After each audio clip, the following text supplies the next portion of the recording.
Nawe uyabona nje ukuthi ibandla elikhulu leli. Amen. Siqhubekeke bangcwele sibe nomongameli wethu kuleli bandla. Babili omongameli. Ngifuna bezwe bonke abantu. Sinabafundisi ababili, sinodikhona ababili, sinomongameli ababili kule branch kodwa ela isikhawini ngoba sisabalele. Amen. Sibe nomongameli wethu ke ubaba uLanga. Amen. Ngiqhubekeke ungethuki ekantsheni ngapho. Ngiyabona umbuka kancane. Bese siba nomvangeli, umvangeli wethu kuleli bandla. Ngizothi ngeke ngimbize ngobaba kodwa ngiyobe ngiyaganga. Akafike kubabili. Akafike babili. Amen. Umvangeli wethu ubaba uNdlovu. Amen. Bese ngiqhubeka ubaba uNdlovu noMpanza bese kuba umfowethu ngane ngoba iminyaka yabo ayikathi ukuthi kancane bebefuna ukusidoja sebemilapha kwabanye abaceshe belengane nabo kodwa bangapha kahle ebuholini. Bese siba nomfundisi ke naye uzinze ebranchini yase kwaMacekane umfundisi uMpanza. Amen. Bese ngicina ke bazalwane siba nomfowethu lapha uMshumayeli uMafuleka. Amen bazalwane. Umfowethu uMshumayeli uMafuleka uhambisana nobaba uMtshali. Amen bathandekayo. Sizoqhubeka ke bazalwane nohlelo lwethu. Kodwa ke ngicela ukuindicate lokho. Lenkonzo bazalwane inkonzo yethu enkulu. Angifisi sikhompithe lenkonzo yanamhlanje neyakusasa. Ake siqale ngalena siyenze sithi sifuna ukuyenza ibenkulu ukunenkonzo yakusasa bomama. Kungathi mase kuvukile bese inhlokomo iba nkulu kakhulu. Ake siqale namhlanje na. Amen bomama. Ngiyengizwe inhlokomo ke namantombazane ebavumele bomama sekukhulwa lapha ubhekwe icele.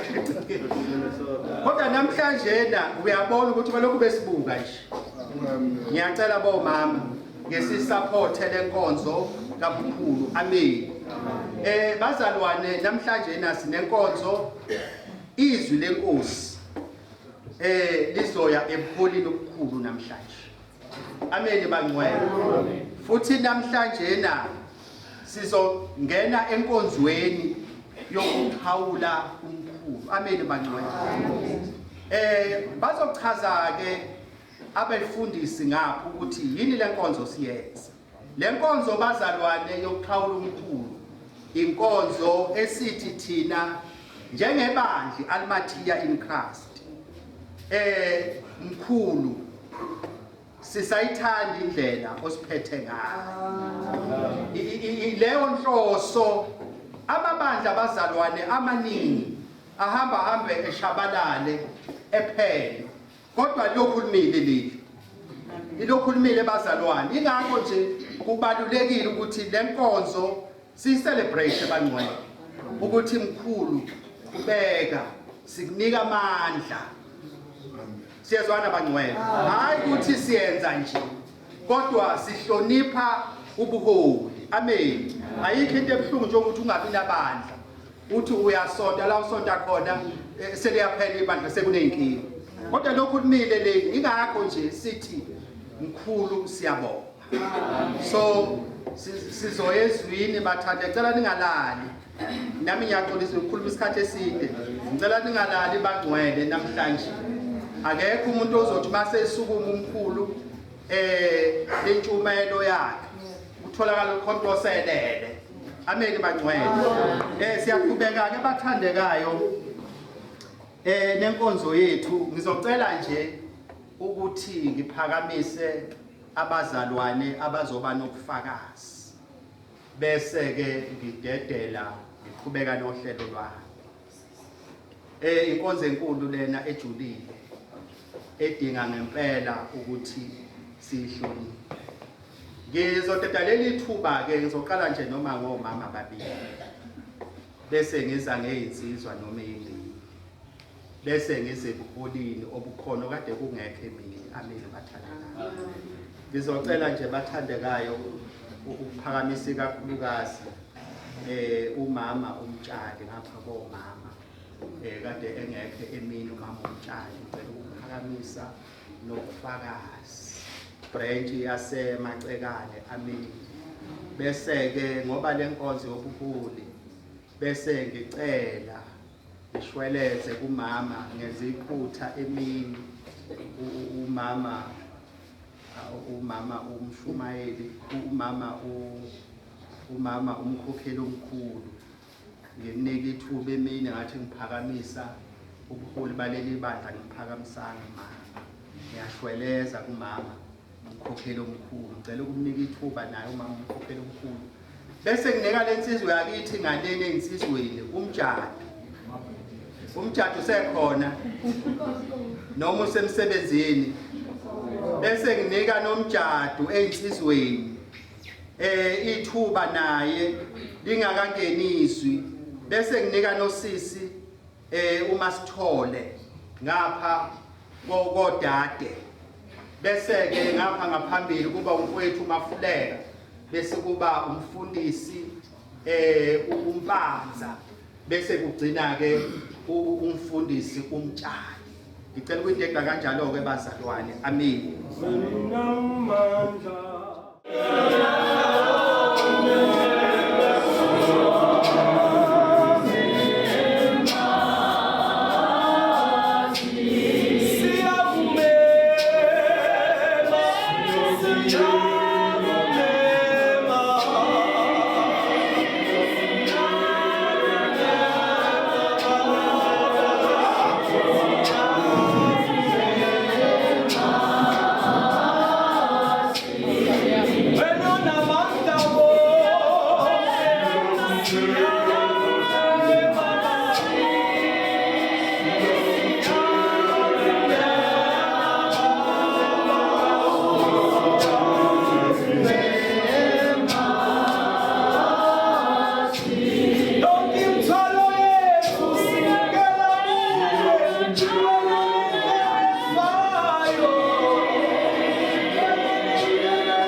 obaba upholi bonke abazalwane nkosomsana busisi ngibingelele omama bathandekayo egameni lenkosi yethu Jesu ngibingelele intsha abazalwane egameni lenkosi yethu Jesu ngibingelele abantwana abancane basanala Sunday school bazalwane ngithi ngiyabonga ke bazalwane mangabe nabo bekhona phakathi kwalendlu yokukhuleka abazalwane nkosomsana busisi ngithi nami ke bazalwane ngiphakame nokuzibongela abazalwane uNkulunkulu ethe sangcinile bazalwane kwaze kwafika lolu suku lwanamhlanje ngiwuyo umzimba ohlangene nemphefumulo somsana busisi ngiyumama umtshali bazalwane wasemaxekane bazalwane nami ke bazalwane ngisuka lokubonga umune wasezulwini mawuse ungikhombile bazalwane ukuthi nami ngisichaze bazalwane ukuthi ngikanjani bazalwane somsana busisi ngibonga ke ukuphila bazalwane ngibonge ubaba mangabe ekhuluma bazalwane lapha ethi bazalwane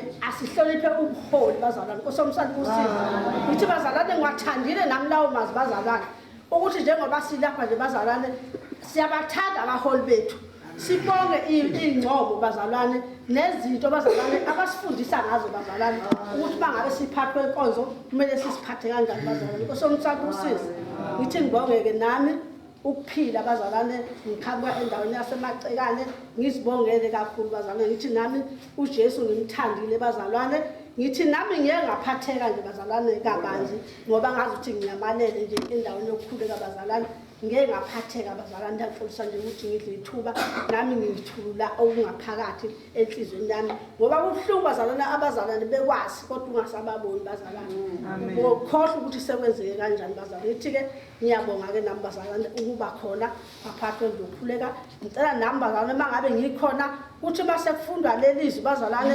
esizolifunda bazalwane ngithole bazalwane lithole indawo ngaphakathi bazalwane nami ngizwe bazalwane ngingahambi ngila bazalwane ngihambe ngisikhwebe bazalwane ngiyazwanga ukuthi bazalwane incwadi ebifundwa ibithini bazalwane nkosomsana busisi ngoba silapha nje bazalwane size kule nkonzo sihlangene sonke bazalwane size ngendoda eyodwa bazalwane indoda eNjesu bazalwane nkosomsana busisi size bazalwane ngoJesu bazalwane Nkosi yethu eyasifelayo bazalwane nathi size kuyo bazalwane ukuthi uma ngabe ivuka bazalwane ivuke nangaphakathi kithi bazalwane kudede konke bazalwane Nkosi sibusise ngithi bazalwane ngingabe ithuba ke nami ngithi ngiyabonga ke uNkulunkulu akabe nathi bazalwane Nkosi umsalibusise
bonke ngokwey'hlalo zabo abashumayeli ngibingelele omama bonke ngey'ndawo zabo ngibingelele abasha ngibingelele uSonto Sikole egameni leNkosi amen ngibingelele onobhala bethu abasiphathela inkonzo ngibingelele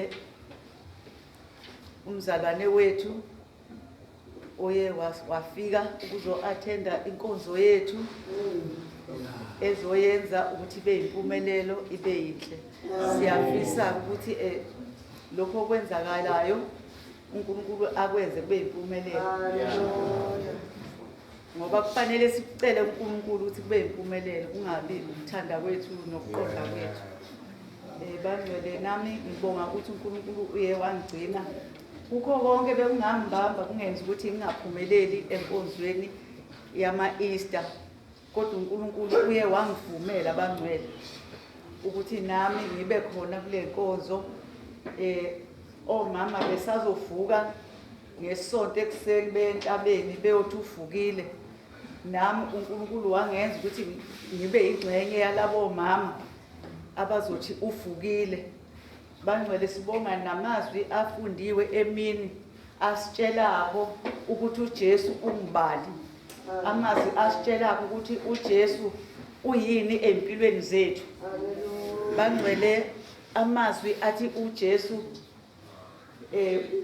wathi Nkosi bathethelele esehlushiwe kakhulu imini yonke kwathi ngehola lesithathu lapho kwanqoba khona wathi Nkosi bathethelele ngoba bakwazi abakwenzayo kahle kahle uJesu wayezoletha intetho abasesweni uJesu wezela mina nawe ukuba sigxobana ngoba ngeke sihlale bangcwele singagxobana kodwa masigxobana sithethelelane ngoba esimkhonzakho wathethelela amen bangcwele lithi iBhayibheli noma ungathukuthela kodwa ungathukutheli lize lishone uJesu wathethelela wayiletha inkonzo yentethelelo ingakho nathi kufanele sifunde ukuthi njoba siyilapha nje sizovuselela unembeza wethu sizovuselela unembeza ukuthi inkosi yamakhosi eyafela izono zethu yathi inkosi bathethelela abakwazi abakwenzayo nawe mzalwane bungasho umzalwane sekugcobile isilwane sakhe sesenze kabi endaweni yakho ingane yakhe siyenze kabi enganeni yakho kodwa ubungasho ukuthi Nkosi mthethelele ngoba nawe bengayithumanga bangcwele ngoba silapha nje sizovuselela lokho ukuthi uJesu uyinkosi yamakhosi uJesu walinqoba ithuna abazalwane walinqoba ithuna uJesu wavuka osukwini lwesithathu wanyukela ezulwini lapho wayeyohlala khona esihlalweni sobukhosi. Nathi bazalwane ngoba sihamba lapha ezweni fanele sikulwele lokhu ukuthi uma kufika isikhathi kungabi ukuthi besigqoka ingubo ngoba kumnandi kuye enkonzweni sivakasha. Asingavakashi bangcwele, akube ukuthi silwela indawo yokuphumula ngoba bangcwele asiphumule lapha emhlabeni. uJesu akaphumulanga emhlabeni. uJesu waphumula esefika esihlalweni sakhe sobukhosi endaweni yakhe efaneleyo. Nathi bangcwelane njengoba silapha ake silwele ukuthi vele lapha emhlabeni sizohlushwa. Lithi iBhayibheli izinto ezimbi zehlela bona labo abakholwayo ukuze ukholo lwabo lubonakale luqinile endleleni yabo. Bangcwele asimfune uJesu kusenesikhathi, simfune esimkhonzayo. Ithi incwadi yeZaga 3 verse 5 ithi onqobayo uyombathiswa ingubo ezimhlophe. Amen. Ithi ngeke afumane igama lakhe lisuliwe encwadini yokuphila.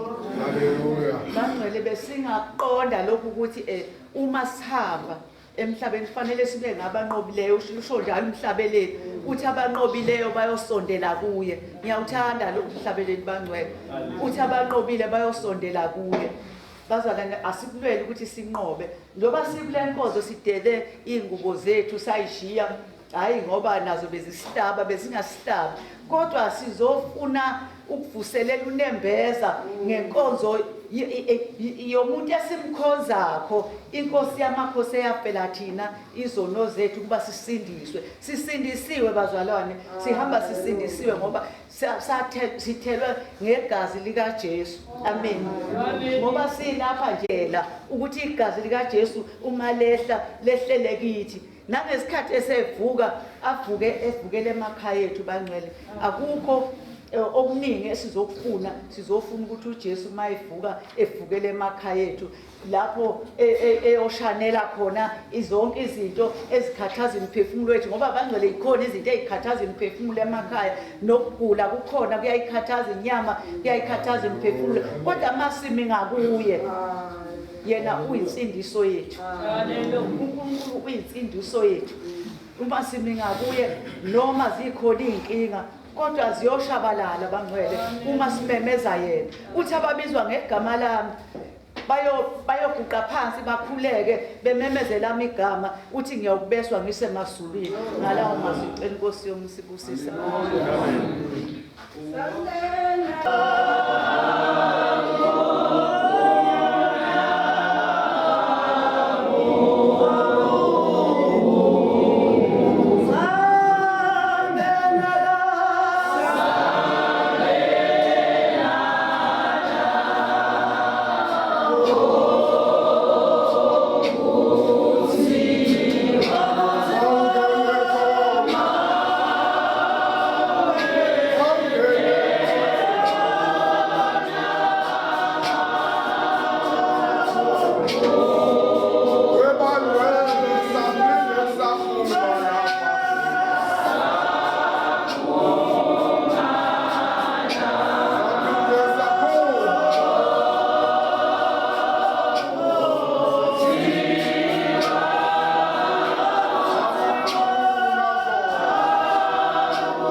Bazalwane ngithukile cha ngithulilwanga impela kodwa-ke ngase ngiyasukuma phela ngoba kuthiwa uhamba nendodana unobufakazi.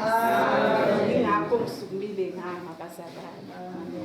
Bazalwane ngiyabonga nje usuku lanamhlanje elithe lafika inyama yami ihlangene nomphefumulo ngoba khona kade behlelile bazalwane bawuhlela ugudu wabo baqeda kodwa lolu suku alubaficanga.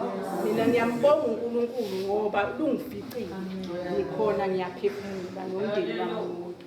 Bazalwane yazi kuvuka makuthiwa akufakaze kuvuka enye indaba ukuthi ngangingakhonzi bazalwane ngingayihambi inkonzo kodwa ngiyakhumbula ngelinye ilanga umntwana wami waqala weza la esontweni kwakusabizwa ngalelinye igama wafike wakhonza ngikhona nje la iduzane kodwa ngingayihambi inkonzo.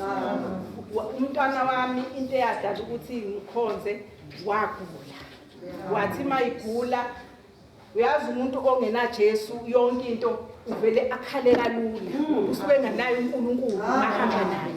Kwathi mayigula abazalwane uyena wayihambe ilandela la mina ngangidlalele nje ekhaya kodwa into eyenzeka wakuthi mayibambeka mina ngikhale kakhulu ngoba vela ngazani mina noNkulunkulu angisukume ngihambe ngimlandele. Ngasukuma ngoba ngalibona ibandla ngawubona umsebenzi kaNkulunkulu lifika lingabheki ukuthi umndeni wakhe awumazi kodwa kwathi mangabe silifonela ibandla lila isontweni la kuyisonto bekhonza laphuma ibandla laqonda ekhaya lahamba ngoba la yakhona lafike lakhuleka lashiya isimo singcono. Ngase ngiyabheka bazalwane yavuka incwadi enhlizweni yami uMatthew 4:35 lapho kuthiwa khona ukuthuliswa kwesivunguvungu lapho khona kuthiwa ena uJesu wayihamba nabafundi bakhe bangabe ehamba nabafundi bakhe kwase kumele wayesethi uJesu akuwelele ngaphesheya babewelela ngaphesheya kwabe sebengena emkhumbini yayikhona abazalwane eminye imkhumbi yayikhona kodwa khona nalowo uhlukile ohamba noJesu uthe lapho behamba abazalwane yayisiyavuka isivunguvungu sivuka phakathi olwandle bephakathi nalo uJesu elele ngasemuva.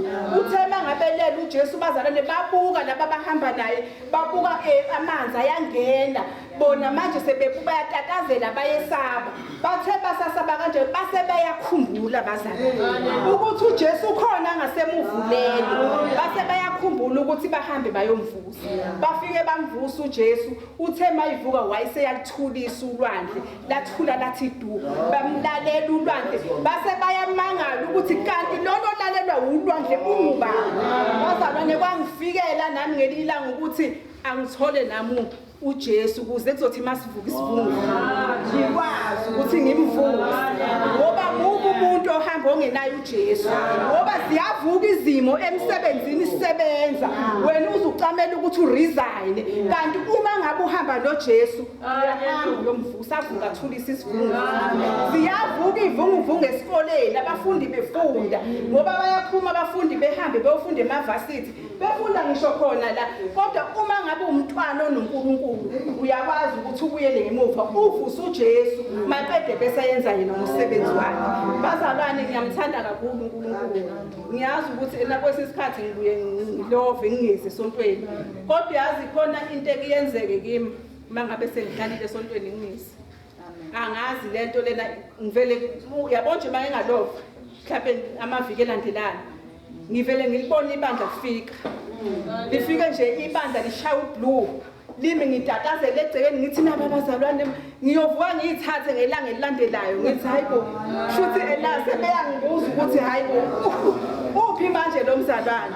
Bazalwane ngiyamthanda kakhulu uNkulunkulu ngoba ziningi izinto asenzela zona kodwa thina siyahluleka ukumdumisa ngokwanele. Ngiyakhumbula bazalwane ngisakhumbula lento ngikhumbula enye incwadi bazalwane owesifazane owayesegulile egule 12 years opha hey bazalwane uyabona uNkulunkulu uJesu Kristu uma ngabe sefikile endaweni udaba liyashintsha ngoba lo wesifazane bangcwele wayesegule sehambile inyanga wahluleka wahamba bathandazi wahluleka awucabange usephethe 12 years lo muntu elokhophile kodwa kwathi mangabe efika uJesu Kristu kule ndawo ezohambela khona wezwa owesifazane ukuthi izofika inkosi yamakhosi wanquma ukuthi naye akake ehambe eyozama ngoba wayesehlulekile wayesekhiphe konke anakho eseyilahla abangcwele ukuthi ngiyoyilahla ngifuna ukubona ukuthi uzokwenze njani wathi mangabe efika abangcwele wafica ngoba kwasekumenyezelwe ukuthi kuzobe kukhona uJesu wafica isixuku simhaqile sisikhulu singakwazi ukuthi sifike eduze engakwazi efike eduze kwakhe maqede la yambona ukuthi usefikile uthole umphetho wengubo nangempela abazalwane wathi mayifika wafuna isikhali futhi uthangene wawuthinta umphetho kwaba unqamuka kokopha kwakhe bazalwane uNkulunkulu kwesinye isikhathi uyisimanga ngiyafisa ukuthi mina uqobo ngingasuki kuye noma ngabe kuthiwa izimo ziyenzeka ngingasuki kuye kodwa ngikeze ngihamba njalo ngikeze ngimazi ukuthi uNkulunkulu uyazenza izinto ayingenzeki yena azenze zibe khona ngiyabonga bazalwane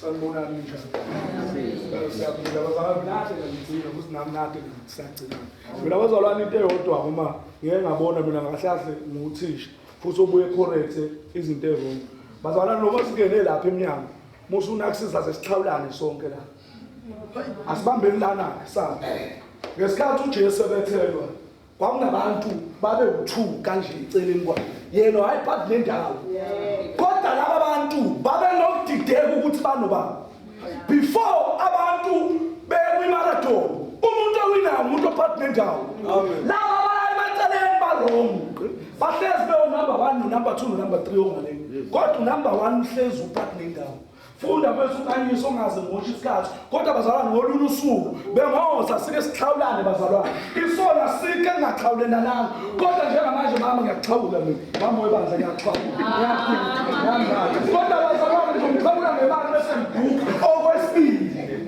ayishi inkinga thina sihamba nabantu abangaqondi ukuthi sibhekephi siyekhaya kodwa abantu ababoni ukuthi siyekhaya yazi abantu abambulelekanga ukuthi uJesu enalaba abantu ukholo wakhala wathi baba uzube nami Sana ngifundela kanyiso kule yancwadi ngidlalela incwadi iBishop sazofunda nana uLuka 23 ngiya ku40 sizogcina ku43 mfethu ngiqede ngihlale phansi Funda abazalwane khipana amaBhayibheli phela ngiyakusho iBishop phela iBhayibheli sezofunda lona abazalwane ngokwani bangakanani kodwa abaphethe iBhayibheli njengelodwa ela ngibikukanye sathi abafundi nje bazalwane baba amaBhayibheli somshangano usathane kanti sama nabantu abangaqondi ukuthi funa siphathe iBhayibheli ngisho le phone lifunde phela silibona ngisho mama noma amabishop akaphetha kusafana wasejana namhlanje inkinga abantu abangaqondi ukuthi wabethelwa haleluya funda kanyiso hambe ngohlala phansi bazongigxeka ekusenzeni ingekho wena ngiyina namhlanje funda futhi Fundani abazalwane abafundisi bonke abaphethe amaBhayibheli Luka 23 verse 40 bazalwane sifunda incwadi sidlalela uJesu haleluya libukeni bazalwane inkinga ngithi ngenqondo ukuthi ukhuluma ngani uyayibhibhidlela nje uzolokho eyibhibhidlela uJay afike lapha akhulume azemele kodwa mfethu funda uLuka bazalwane uLuka bazalwane 23 verse 40 fundana amaBhayibheli bafundisi Luka 23 uzofunda baba umnqashi siyacela uzofunda ubhudukanyiso lapha ngimnikeza Luka 23 verse 40 to 43 Sase siphendula esinye sathethiza sathi nawe awumesabi uNkulunkulu ingani ukulokhu kulahlwa na thina kambe ngokufaneleyo ngokuba samukele okulingene nesikwenzile kepha lo akazange enze lutho olubi sase sithi Jesu ungikhumbule nxa usufika embusweni wakho uqedile bazalwane wathi kuzo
Amen.